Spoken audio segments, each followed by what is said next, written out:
So I wanted to start off by expressing my sincere condolences to the family of Neville Warner, who of course died in that tragic accident on Saturday.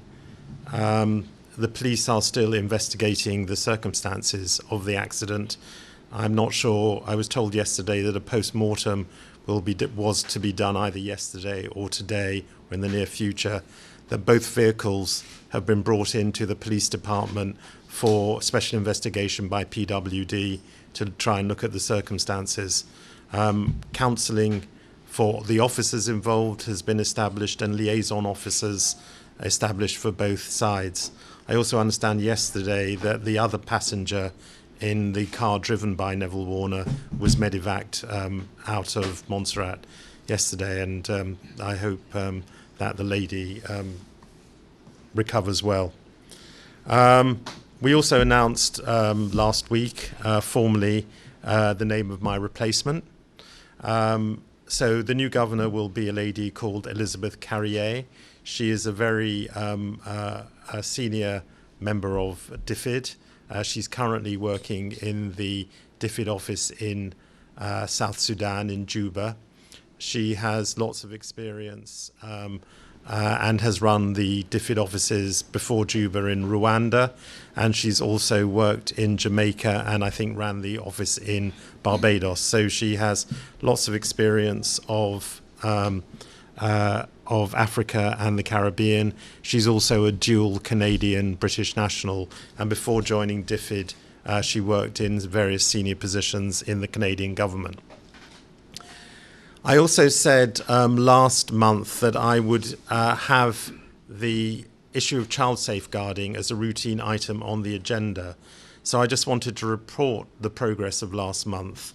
And first of all, to point out that DFID specifically ring-fenced money for child safeguarding in the budgetary aid settlement that was reached just before the Premier delivered his budget. So £253,000 has been ring-fenced in the budgetary aid review for child safeguarding, which covers things like remuneration for foster carers, finance of a family centre, call-down contract for the social services department with an experienced family lawyer, police training in specialist child abuse investigations, achieving best evidence, computer and telephone forensic examination, possibility of recruiting a professional probation officer, special measures for Spanish-speaking students, trying to fill the gaps on terms of guidance counsellors, and re-emphasising public education and awareness on these issues. In terms of legislation, currently the relevant person in the legal department is working on the government's high priority housing bill, but as soon as she has finished that, she will move on to the child safeguarding and protection bill. On the establishment of a child safeguarding board, Elaine Ryan, the senior child protection officer, has been looking at the experience of other islands in the region and discussing with UNICEF. Only Barbados currently has such a board, but we're also liaising with St. Helena, where a child safeguarding board has been set up to get the terms of reference for that board. I suppose the other major item of interest is the announcement of the closure of the Montserrat Development Corporation. We can take questions on that if you wish, but I think the public statement was very clear, but I'm happy to take questions. I'm also very pleased to know that we have these 60 scientists coming to Montserrat on the weekend for the State of the Art conference. I understand why perhaps it didn't get as much publicity as I thought it might have done before, because having seen the programme, it is indeed very specialist, but it's good that this conference is being held in Montserrat, and I'm sure it will be very successful, especially as the organiser is actually sitting around this table as the local coordinator. So I think that's what I wanted to say by way of introduction, and happy to answer any questions as always. Your Excellency, thank you for your intro. But I have a question, first question, and it's a request really. What you just told us about the child safeguarding, could you please send that out to us in a release of some kind, sure. since Sure. it's kind of fairly Okay. compact, and so we can have that. I mean, it's good for radio because they just clear what you say, but we have to transcribe it and Yeah. and get it out. Next thing, on the new governor, you said she hails from DFID, as was yourself.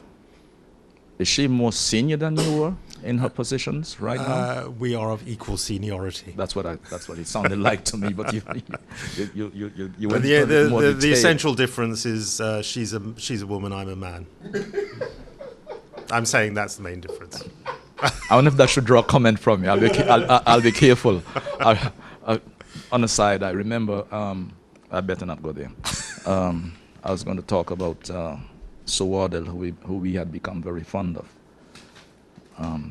I'm sure when my replacement will be greeted with the same warm hospitality that Suju and I were.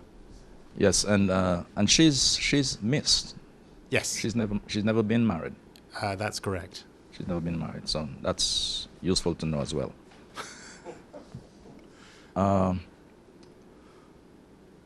And I think those are the two questions I had on with regards to your introduction. Sorry, I should have just also confirmed that the last day on the island for Suju and myself will be the 7th of July, and Elizabeth will arrive either late July or early August. Oh, so And okay. in the interim, of course, Jim Taylor will act as governor. Indeed. Aid memoir. I recall we had asked about that a little earlier, and I noticed you made reference to it. Why don't we get these things anymore? No, I made reference to the fact that in the budgetary settlement money had been set aside, but let me ask Martin about, because we are going to make the aid memoir public, but I don't think it's available yet. No, that's correct. In fact, the teams are working on it at the moment in discussions with, I think it's with Colin Fergus in the Ministry of Finance on the aid memoir. So it's just the Easter holiday has got a little bit in the way. A number of key officials are away on holiday in the UK side. And just as a matter of information, this time the budgetary aid settlement was made before the Premier was able to deliver his budget speech. Very important, because I'm saying that with regards to the last 2 years at least, 14 and 13, we had budget speeches that were without a budget settlement. No, we were This very time. anxious to do it this year, particularly because of the impending UK election, because ministers needed to approve it before they went off campaigning, which they are now doing. Might I suggest, Your Excellency? No, I tell me know if I'm that. wrong. I know we should have done it in the previous years, but anyway, we did it this year, and certainly that should be attempted or indeed achieved in future years, Yes. because it Okay, makes for James, sensible financial before we planning. And move on indeed, to that's why. such Sorry, things. and just in order to do that, that's why the the DFID budgetary aid mission arrived earlier this year at the end of January to make sure that they could do everything before the budget. Okay. So, anything else on the intro? Lots of questions on the closure of the MDC. And my first concern on this was, did you, Your Excellency, because Kato isn't here, there are many things that have surfaced in the summary report that was put out. I shouldn't say surfaced, but many things in the summary report, which of course, as I had said before, is of not any news to us from a lot of the areas from where the problems derived. What I'm not understanding, and I'll probably have to ask Martin first, has DFID agreed to abandon MDC? Wouldn't use that terminology, actually, Mr. Roche. I don't think we've agreed to abandon it. We've agreed, and we'll be doing that formally now that the Premier has made his announcement on his chosen action of closure and subsuming certain activities within government while they consider what sort of entity feel is appropriate for taking forward their trade and investment, tourism promotion work in the future. So I think we actually agree with that decision. It's I think the government personally, I think, has made the right decision. The important thing is how we then consider the closure of MDC and then whatever comes next. Sorry, can I just add that I think the report makes clear that what MDC was trying to do is something that Montserrat requires. And those functions need to continue in some way. And again, not to spare her blushes, I think Nerissa's analysis of the implications of the MDC close down and the fact that the functions they were doing are valuable and should be considered in some way was actually rather good and a really even-handed assessment. And I'm hoping to draw out some of the things. I haven't seen Nerissa's analysis. I've seen some others, which and I've always been struggling to, and this is without seeing Nerissa's, where blame has been put and concerns that are raised from time to time as to DFID's intention and DFID's interest in Montserrat. There's been always that question, and I've seen one that is not very well done, but there are some people who will agree with some of the things that are said in that analysis. However, one of the things to coming up to the situation where we're at, I discovered that there was an MOU between DFID and Montserrat signed in September of 2013, and quite interesting. And it forced me to go back and look at all the things that we've done and all the discussions and all the press conferences that we've had leading up to that. And believe me, that is quite interesting. How come that MOU was never publicized? Sorry, the MOU, the only MOU that was signed between Montserrat and the UK, but primarily DFID, was on the 1st of May 2012. I was there when it was signed. Is that the one you're referring to? No. What? And my question was going to be, do you even know about it? Not if it's not the one of May 2012, no. There was one that was signed between Montserrat and DFID, 2013/14 to 2016. You mean the business case for the MD? Are you talking about the MDC? It's more than a business. I'm telling you, this was an MOU, and it incorporated the previous MOU of 2012. Well, let me just say what I know. The MOU of May 2012 was signed. It had a series of policy reforms which the government of Montserrat committed to carrying out in order to make Montserrat more attractive as a private sector destination, eliminating red tape, all that kind of stuff. It was reviewed in 2013 by a team from DFID and Governor Montserrat, and about a year later, so it would have been about May or so, by Cato and the then deputy head of the Overseas Territories Department, Tom, I've forgotten what his name, Tom Kelly, yeah. And it was found that Montserrat had broadly succeeded in carrying out the commitments in the MOU, but I'm not aware of any other MOU. And have you actually got it? Can you make it available? Yes, I will. I certainly will. Fine. And I think it's also available on the DFID website, I think. There's an operational plan which has been publicised, and that was in 2014. No, and okay, well, but coming out of that, and let me say that in that MOU, it was set out where if anything, I thought I had it, so I could have quoted you directly.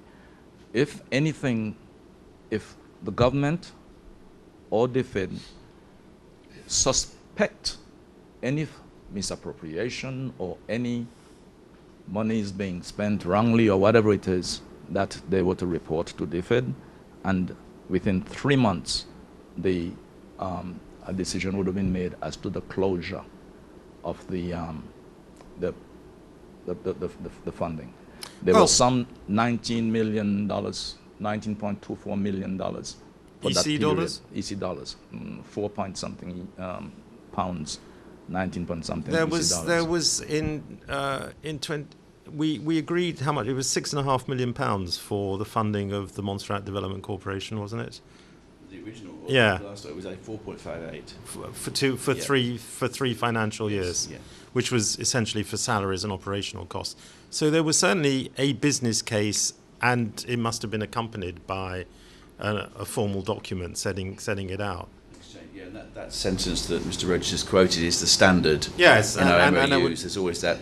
If either side decide at some we stage. don't need a specific MOU. That's a general requirement. If we find wrongdoing, I'm simply saying, very well, but I'm simply saying what happened between October and now, for me, is coming straight out of that,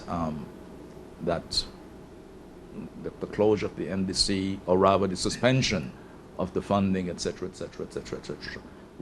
I mean, when you get it, you can look at it and you'll see what I'm saying. We look forward to it. And it's official, signed by us here and DFID. True, it wasn't signed by the minister like the 2012 one, Karen McGough. Karen McGough. Yes, she signed on behalf of DFID and signed by us here. So that's the one thing I was to ask whether you'd seen that or not. Not to ask you what did you know about it, but clearly you don't know anything at all about it. No, please send it to us and we can kind of establish what it is and make that public. Yes. Now, what I'm confused about with the whole report, and in fact, Martin, I was going to ask you what role, it was not mentioned, this was what I'm speaking about, was not mentioned in your summary, as you gave a summary coming all the way down, about what was going on at NDC. And what I'm not generally, how come that we waited until all the way down here, down in December, to make these decisions? Because some of these things were highlighted before, and I'll point you to the review, the NDC review of 2014 July. You are familiar with that? You mean the annual review? The annual review, yeah. The annual review. Never finalised. That's a draft annual review. It was never finalised. No. I wonder if I think it's. No, Would you publish normally the draft review? It would be on our website, but the CEO published extracts from that review without authorization, and it, as Martin says, was never actually finalized. In the review, you see, there are all this not glowing reports, but the rankings, the markings that are assessed, the A, the A pluses, the B, and so on, which were all done. But what is striking, and I have commented on it in some of my writings, were the explanations and the recommendations that even though there was an A, for example, for something done, because they'd achieved the goals, so to speak.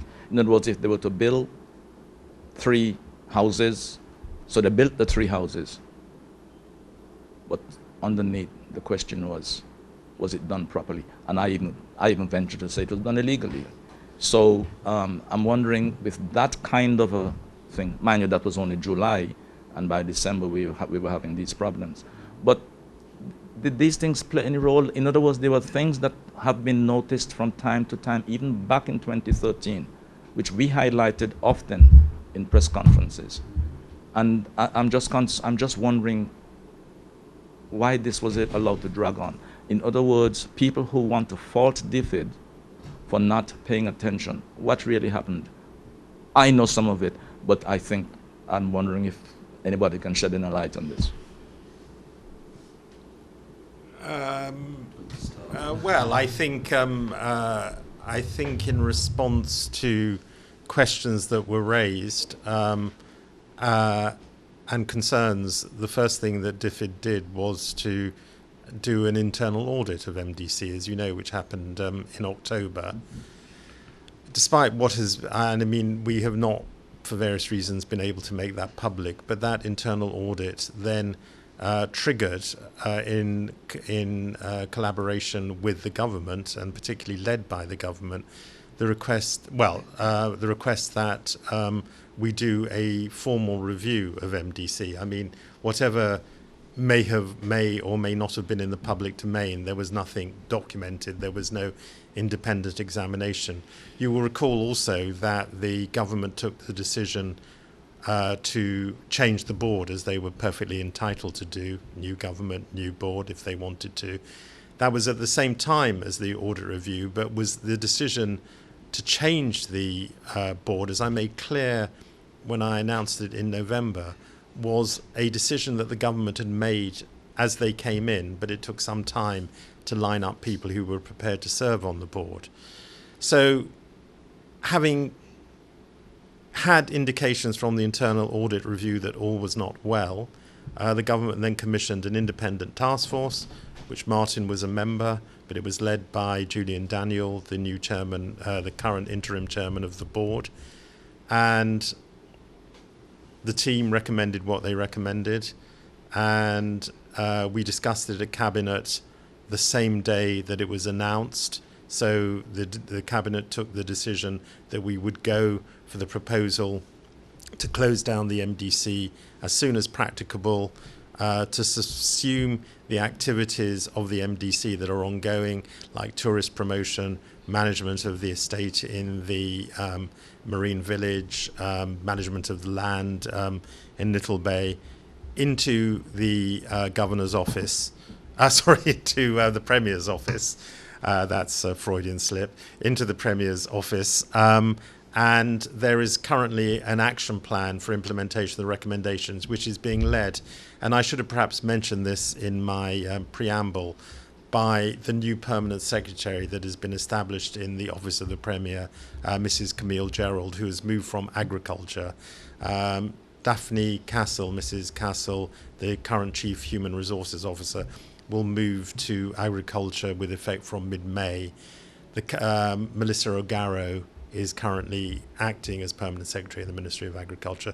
So Camille is in charge of, for the Premier's office, of implementing the recommendations that follow from the MDC report. Good choice, but including where appropriate and applicable, bringing back some of the staff that currently work at MDC into the government, into the Premier's office, to continue with these ongoing activities. As you've probably seen on the MDC website, there's a reference to the ongoing small business promotion workshops they're doing, so that is obviously still continuing.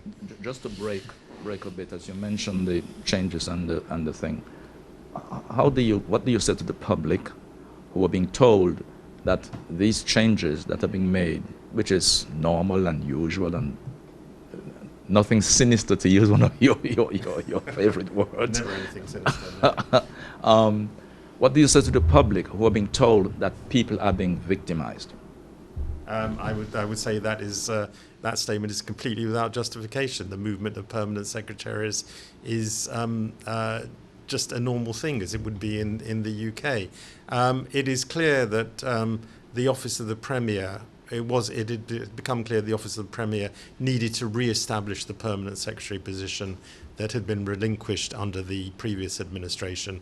One of the follow-on things is that we have formally abolished the post of cabinet secretary and replaced that. So we don't need, because the cabinet secretary was kind of established as a super permanent secretary that would have oversight of some of the other permanent secretaries, run the cabinet proceedings and run the office of the Premier.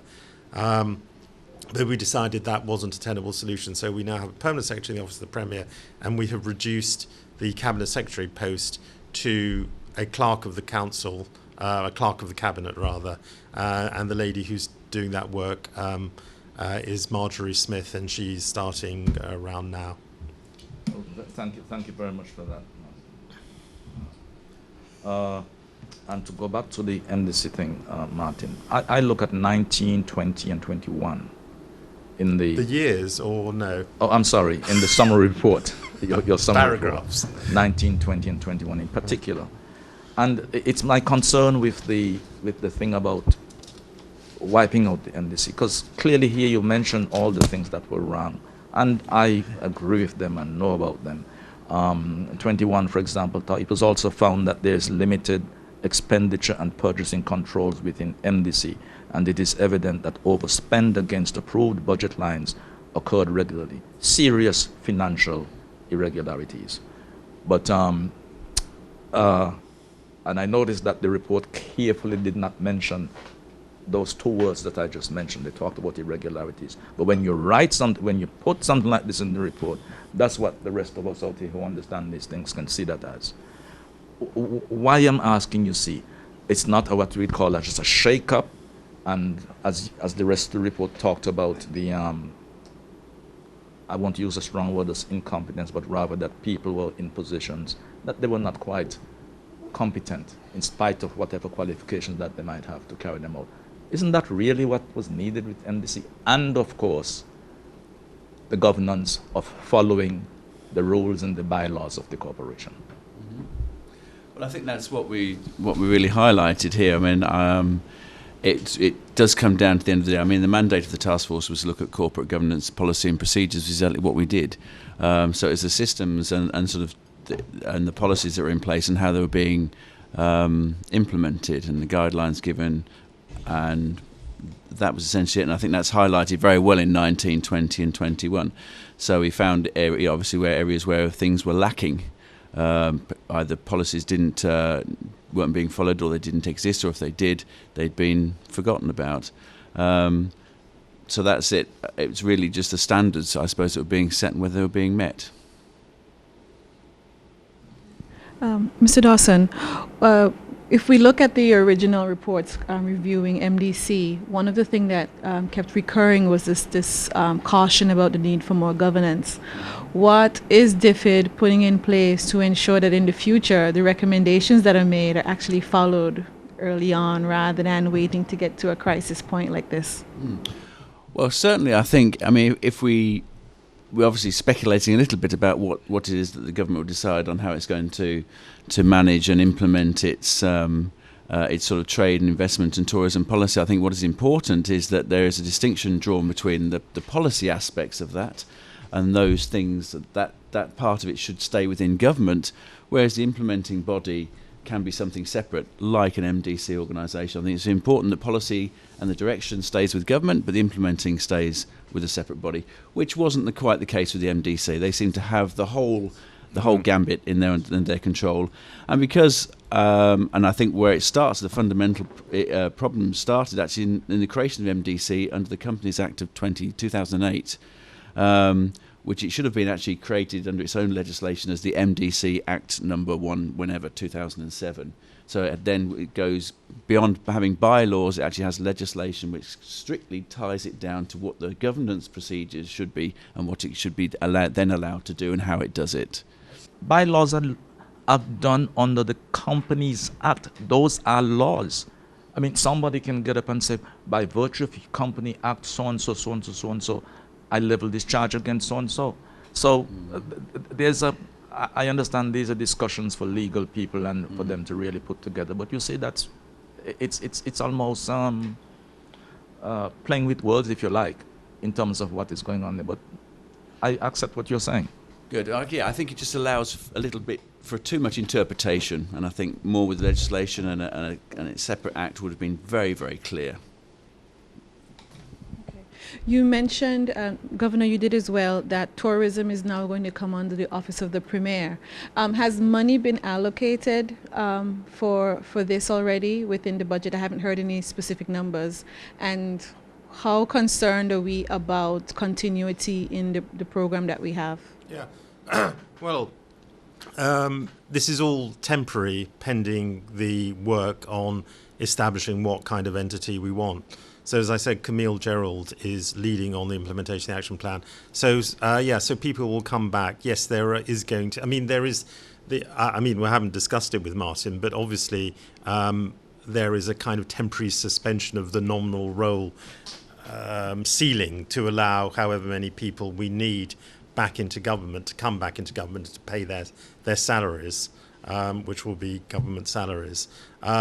So, yeah, they will come back temporarily into the office of the Premier, which seems the most logical place. There may be somewhere else. But, yeah, this is all part of the action plan, which was only just being developed on Thursday. We don't want to yet make that public because it was too rushed. But, yeah, there will be continuity. Tourism promotion is really important for Montserrat. Because that really has been an area that Montserrat suffered greatly from in the last 4 years, that we haven't had any consistent person in the role, and also money in terms of a real marketing strategy being implemented. Mr. Dawson, tell us the status of the projects as is and what is to come. The Premier mentioned that there were a lot of things pending. How confident can we be that we're going to actually see some of these projects rolled into in terms of the next 6 months or so, or what are we looking at?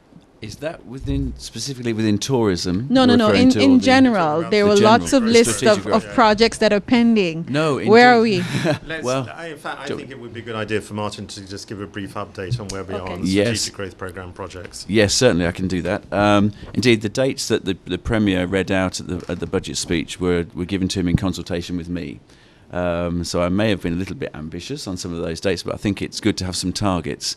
Just to update you on the ones that he highlighted, and just for clarification, first, if I talk about geothermal, as I think you know, we had an early market engagement day at the beginning of the year in January, where we're consulting with a number of suppliers and experts in the field about the sort of next steps and whether the plan that DFID and the government of Montserrat had on going to the third well drilling was the correct one.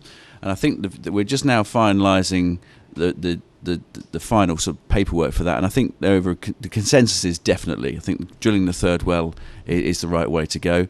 So at the moment we're just preparing the tender documents for that, and that'll go out to tender in the next few weeks, all being well, with a plan to then be drilling the third well on Montserrat, but also taking the next 12, that's going to be about a 12-month activity, taking that next 12 months also to consider the designing of the surface works, because that's going to be the next phase, and we want to make sure, where possible, we make a seamless transition to that. We don't want to wait another year after the drilling of the third well and the testing to then think about, well, what do we need as regard power generation and getting the geothermal power from the site up to the power station in Braes. So we want to save some time. And most importantly, to the households. Indeed, absolutely, and get it all going. So that's the first one. So then we move along to the ferry. We've actually submitted this week to Debbie Palmer. Sorry, I've jumped ahead. Let's do that. We are working on the ferry business case. I see that to be submitted to Debbie Palmer, who's the head of Overseas Territories Department in DFID, but hopefully by the end of April on that one. So we'll put that then out to tender again.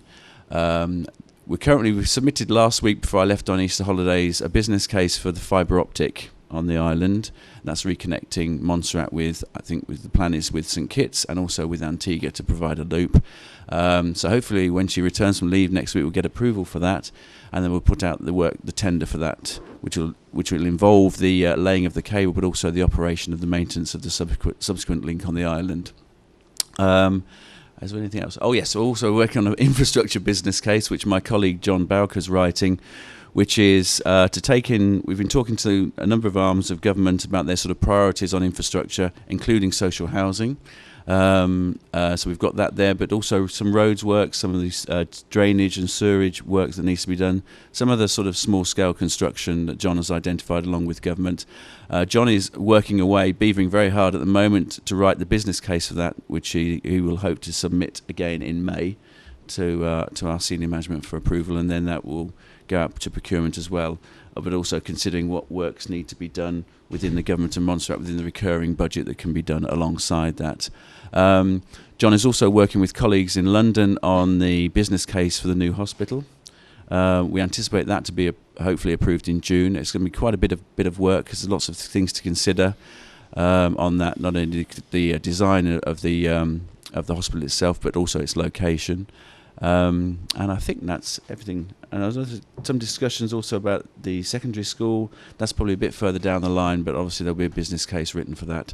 I would anticipate towards the end of the year, possibly. But I think I've covered everything. Is that okay? Thank you. Okay. One of the concerns expressed by opposition members and people in the public would be that there's this gap between this continuity flow of work. How is DFID concerned that there's going to be any economic impact by the fact that there's so many things on hold and that the money may not be flowing into the economy? I think we're concerned to the point, obviously, I think the last year, for a variety of reasons, and possibly with the election also in Montserrat, that things have slowed up. And I think I'm very, very conscious, and my team here is also, as well as my colleagues in back in the UK, is now let's move on to get some delivery. So there's a lot of people working very hard to meet some of these tight deadlines, but we felt we set them because we think we need to set them in order to achieve them. So yeah, we're very conscious that things have slowed over the last 12 months for a variety of reasons, but I think there's a strong commitment to get things moving as quickly as we can. The MDC issue, and my line of questioning will be slightly different. Option C, I think that was the preferred option. And we are yet to really get your feel, both Your Excellency and Martin. How do you feel about this decision to choose option C, closing down the MDC, with the hope in the future to restart under basically a new arrangement? Yeah. First of all, Your Excellency. Okay. I would say it's quite unusual, James, that you've had 40 minutes to wait before making your first question, but appreciate your patience. The review, what was given as a public summary was a 5-page public summary.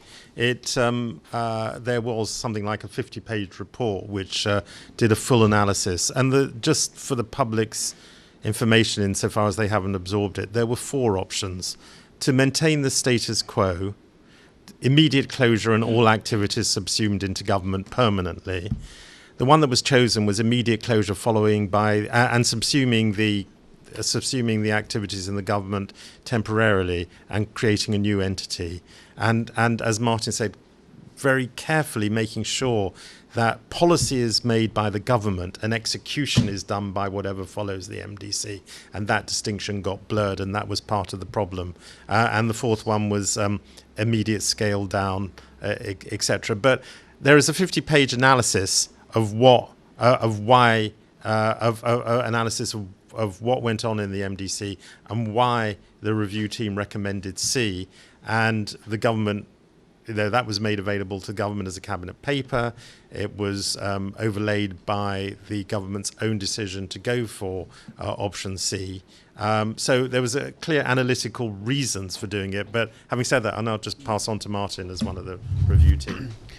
Yes, I mean, I think option C is the right way to go. I think and certainly having done a lot of the analysis that the governor's referring to, I think there are lots of opportunities, perhaps in the past, with various MDC reviews and other iterations of how it could possibly look and what it needed to do, that for whatever reason weren't taken, or if they were, then they weren't sustainable. And I just think it just made clear sense to, rather than try and perhaps change it again and maybe make a few improvements, but at possibly the expense of probably further money, just stop it and start again and design something that is now appropriate to Montserrat's future needs and visions of a new government.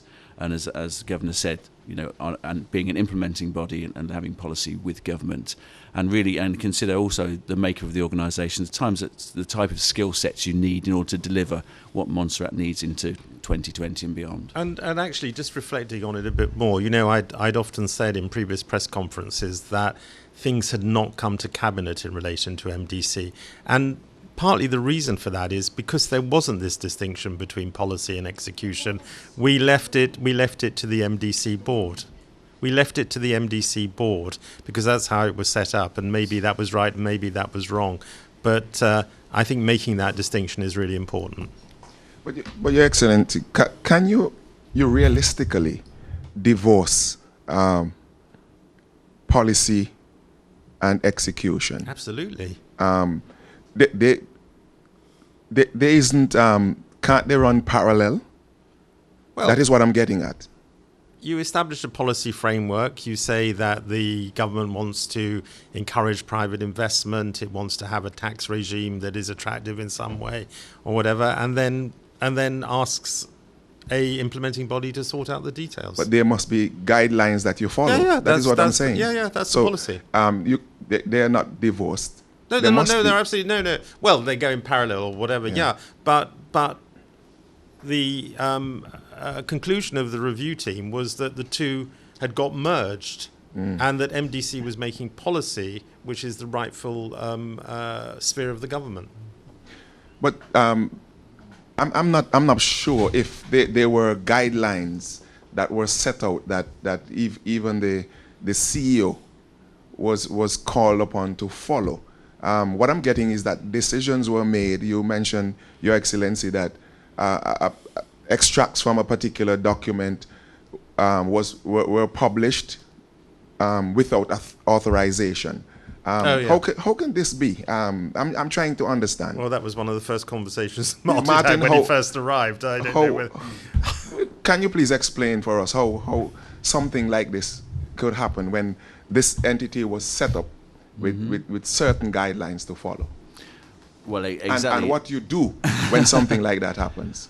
Well, it's the responsibility. I mean, there were documents written, I think, certainly I'd seen them in 2013 and before that, setting out very clearly the role of certain positions within the organisation and the roles of particularly the board and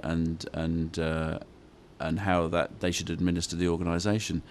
But I think, James, as I say, if they existed, they weren't followed, and then people aren't held accountable. So you then get in situations where people generally feel they can do whatever they want. Okay. Now there is another area of concern which I know could have legal implications.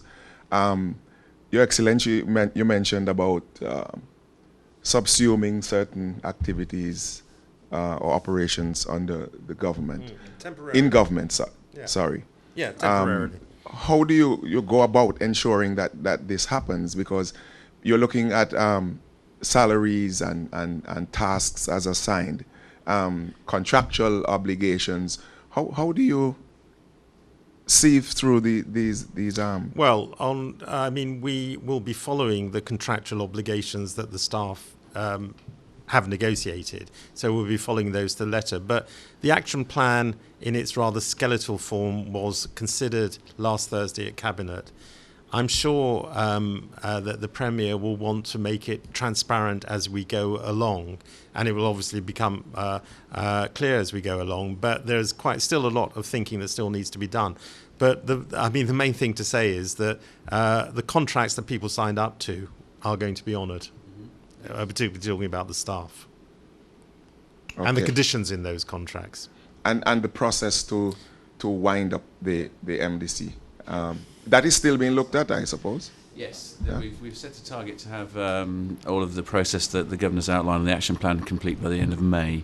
Okay. So we'll be looking at termination of contracts and what we are required to pay in order to settle those contracts. But also then considering, well, certainly on the activities that we consider with government need to be subsumed in the interim period with government, who is then taken on board and how are they contracted appropriately for that time period. Another interesting area that I was looking at as well is closing the MDC and you're restarting an entity that will be doing, or you have to be careful not to have this new entity doing the work that the previous one was doing. So it could have legal implications there as well. I'm not sure I get what you're Okay, getting at, James. you have legal implications. It would be a completely new entity with a completely different mandate and the man. No, okay. Well, I was just saying, I was hoping that this new entity would not be redundant. Is the word, Bennett, that you use? That they'll be doing the same work that this one that is being disbanded would be doing. future when you set up this new entity? They could be doing similar things. Uh-huh. Whether they're doing the same, I think, is very much will be driven by the policy that the government has set on its trade and investment and tourism for the future. So it could look similar, but it's doing the same things. All right. I don't know. I think that's to be decided. To be decided. Okay, fair Yeah. enough. The bylaws of the MDC were clear. There was no Martin talked about interpretations of the law and so on, but they were clear. It really came down to that they were not really followed. James talked about the thing about the policy and the implementation. And the problem really is that they didn't follow the bylaws, because yes, policies were made by the shareholders. Shareholders in any company are the ones who say, this is what we'd like to have done. The board then goes and carries out what it is they do. But in actual fact, it didn't work that way. And that is what is happening. But the law, the directions, the guidelines, Okay, and the well, I directions mean, were all I think, there. I think that's a reasonable point to make, and it refers to the fact that Martin said that accountability really wasn't present in the organisation, and we are determined to learn from that experience. You know, I always ask the question, why do we wait until things really get out of hand to start addressing it? I asked the same question, I think the last press conference or the one previous, about procurement, and Right. why do we allow them to reach this far before we start taking action? You know, but Martin, in terms of this action plan that you referred to, how soon will we be able to know something about that, the action plan as to the way forward? Well, for as I've said, that this is something to talk to the Premier about, and also to his new permanent secretary, because she's in overall charge of it. Do we have a time frame? that we're Well, looking at? we want to wrap up Martin? everything by the end of May. Okay. Yeah. There are a number of movements that we've been hearing about. Can you, Your Excellency, just tell us what exactly is happening? The talk about the transfers, I know that we spoke of two that we know of. And are these transfers for greater efficiency? Because one of the things that we find happening over the years is that we move people, and there's this term that we use, that we have square pegs in round holes, and it actually retards production. So can you just tell us, you know, if there's any truth in the others that we've heard who will be The transferred? only transfers that are pending, that have happened, are the only ones that were going to happen. And I'm convinced, particularly with the appointment of Mrs. Gerald in the Premier's office, that will improve efficiency. And we've also heard of Mrs. Castle Yeah. moving over to agriculture. In mid-May. So is there any truth in the others, the rumors that we've been No, hearing? No, Not that you know of? no. Well, I know of them. I do know. I mean, Okay. there is no truth in them. There's no truth in No. them. Okay, thank you. I would dare say that Mrs. Gerald goes to that office with a lot of experience. See, as I have said, there isn't an Angela Greenaway anywhere in the public service. That's correct. I mean, she the kind of experience she brought to that position, there isn't one. Hence, you had the problem with your cabinet secretary and the super PS, as I think you call it. There isn't another one. But Mrs. Gerald will bring to the Premier's office her experience, because she worked for several years under Mrs. Greenaway. It was almost like her deputy, if you wanted to Yeah. put it that way, and in the development unit and so on. So she Yeah. will bring that kind of experience to that position. And, So and I've also agreed, in collaboration with my cabinet colleagues, that she will, at least for the time being, sit in on cabinet meetings as an observer, which we're perfectly entitled to do. So she will know intimately what's going on. Yes, and that's something that you mentioned that should be perhaps highlighted. You're saying there's a new post being created called clerk to the cabinet. Yeah. Because this can, and is that position just? Well, it's exactly the same. When I first arrived, when we had executive council, so Judith Jeffers was the clerk to the council. So the responsibility was to manage cabinet affairs, manage the agenda, make sure the papers are signed off, etc. And then when decisions are made, recording those decisions and making sure they're implemented. So that will be the role of Mrs. Smith. She will also have other duties within the Office of the Premier, because Clerk of the Cabinet is not a full-time job. Exactly. But and also in terms, these decisions were cost neutral.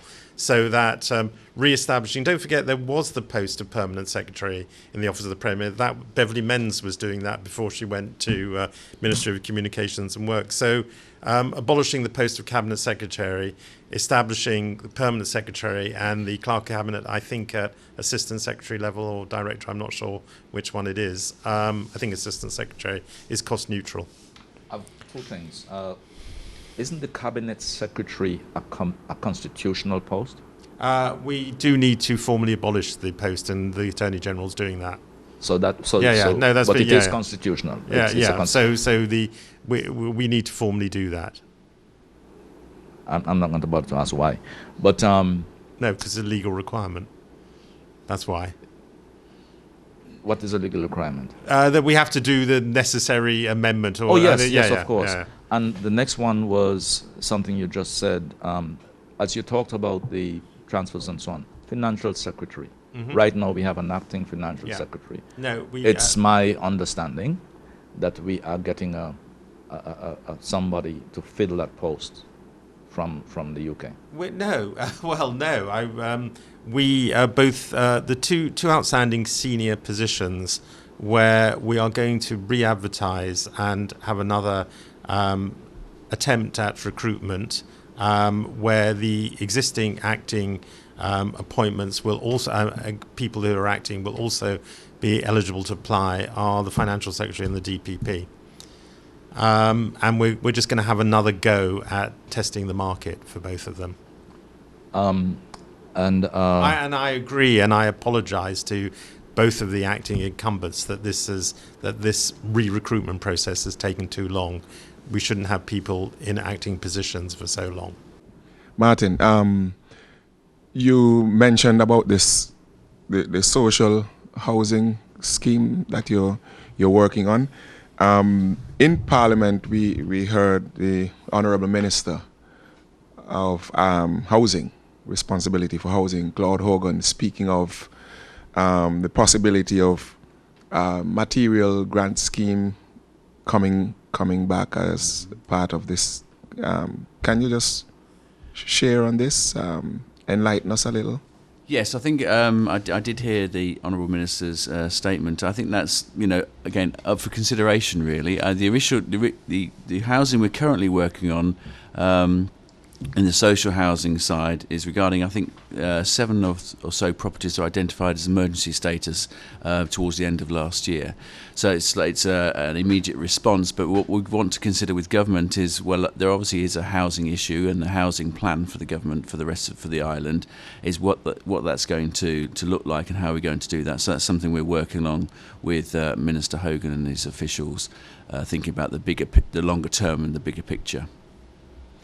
I know at the last press conference you mentioned about on procurement. Mm-hmm. You mentioned about Crown agents, assisting in the development of standard operating principles. Is there any update on that?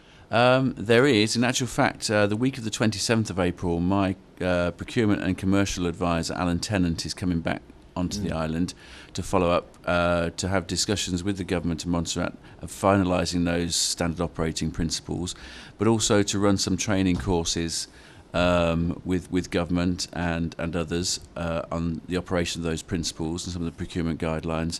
And I think what I'd also like to do, if we can fit it in, is to also have a supplier engagement day where Alan can also present to suppliers on the island about what do these procurement practices actually mean, what's the impact on suppliers, and what sort of guidelines should we be following, and how we're going to do that. It's going to be a very busy week for Alan. So it's the week of the 27th of April, and he may stretch into the following week as well. procurement. You know, I looked at this thing here about continued abuse and so on and so on. You had said you're going to put an end to the abuse of the procurement rules. That was in June 2013. And then, of course, it's been reported over and over, and where we talked about these procurement rules. Exactly where we are right now, because I understand that there are several, the feeling is that the procurement rules have been abandoned. And in fact, that there are things sitting there for tendered things to be considered, nothing's happening. We have re-established the Public Procurement Board, which had been inactive since January because the terms of membership had expired. But we've now reappointed. We have appointed new members. I can't remember the names offhand, but that happened at the cabinet meeting 2 weeks ago. So the Public Procurement Board is back in operation. And so the fact that we have had a period of about 2 or 3 months where tenders have not been able to be opened, that will now end. That should have now ended. And the very final one, now Martin, you, or even the governor as well. Irregularities galore is what you guys have reported. I'm not happy about the little 5-page document you all sent us, but anyway, like I said. So you're talking about the MDC summary review? MDC, okay, yes. Right. Can we expect to see some investigation into those irregularities? I think that there is nothing planned. It was not part of the action plan. I think the winding up of the MDC is a sufficient and dramatic action.